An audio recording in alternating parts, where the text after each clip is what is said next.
Share market तसंच क्रिप्टोकरन्सीच्या नावाखाली एका दाम्पत्याची 1.5 कोटी रुपयांनी फसवणूक करणाऱ्या आंतरराष्ट्रीय टोळीतील 5 ठगबाजांना अमरावती पोलिसांनी गजाआड केलाय। तुर्तास पोलीस पुढील तपास करत आहेत। अमरावतीतील एका दाम्पत्याला वेगवेगळ्या नंबरवरून कॉल करण्यात आले आणि तुम्ही 4 कोटी रुपये कमावले असल्याची बतावणी करण्यात आली। ते पैसे काढण्यासाठी टीडीएस आणि वेगवेगळ्या कारणांनी त्या दाम्पत्याकडून 1,53,73,824 रुपये उकळण्यात आले। वारंवार पैसे मागून ते परत न मिळाल्यानं आपली फसवणूक झाल्याचं या दाम्पत्याच्या लक्षात आलं आणि त्यांनी अमरावती सायबर पोलीस ठाण्यात तक्रार केली। पोलिसांनी ज्या वेगवेगळ्या बँक खात्यात पैसे ट्रान्सफर केले त्याची चौकशी केली असता अमरावतीतील एका तरुणीच्या बँक खात्यात 42 लाख रुपये टाकले असल्याचं पोलिसांच्या लक्षात आलं। पोलिसांनी तिला अटक केली। तिची चौकशी केली असता मोठं रॅकेट पोलिसांच्या हाती लागलं। त्यानंतर पोलिसांनी 5 जणांना अटक केली। त्यांच्याकडून विविध बँकांचे cheque book, ATM, SIM card, SD card आणि मोबाईल जप्त करण्यात आले।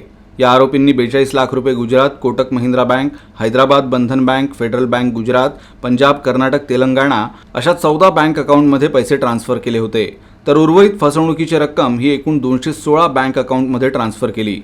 अद्यापपर्यंत पोलिसांनी 7,45,000 रुपये फ्रीज केले आहेत। याबाबत नवीन चंद्र रेड्डी यांनी अधिक माहिती दिली। दाखल झाला होता ज्यामध्ये एका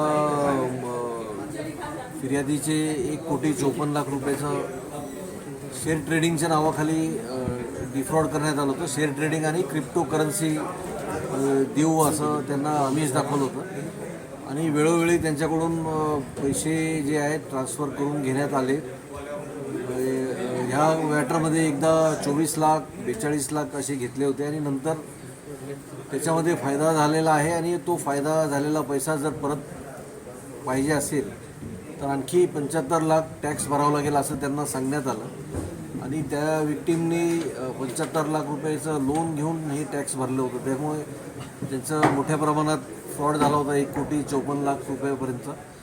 तर ह्या गुन्ह्याच्या तपासामध्ये ज्यावेळेस आरोपी निष्पन्न झाले होते तर स्थानिक काही आरोपी याच्यात निष्पन्न झालेले आहेत, ज्यांचा बँक अकाउंटचा ह्या गुन्ह्यामध्ये मुख्य आरोपींनी वापर केलेला आहे। या आत्ता जे आरोपी अटक झालेले आहेत, 6 आरोपी एकूण अटक झाले, त्याच्यात एक महिला आरोपीसुद्धा आहे। यांच्याकडे यांच्या अकाउंट्समध्ये हे पैसे ट्रान्सफर झाले होते आणि मुख्य आरोपी जे काही विदेशात आहे आणि काही वेगवेगळ्या ठिकाणी आहे भारतामध्ये। तर ह्या आरोपींनी असे अनेक व्यक्तींकडून बँक अकाउंट्स ओपन केलेले आहेत त्यांच्या नावावर, करंट अकाउंट्स, आणि त्या अकाउंट्समध्ये ते विक्टीमचे पैसे ट्रान्सफर करून घेतात आणि नंतर वेगवेगळ्या शेकडो अशा अकाउंट्समध्ये ट्रान्सफर करून ते पैसे विड्रॉ करून घेतात। तर अशी फ्रॉड करण्याची ही यांची पद्धत आहे।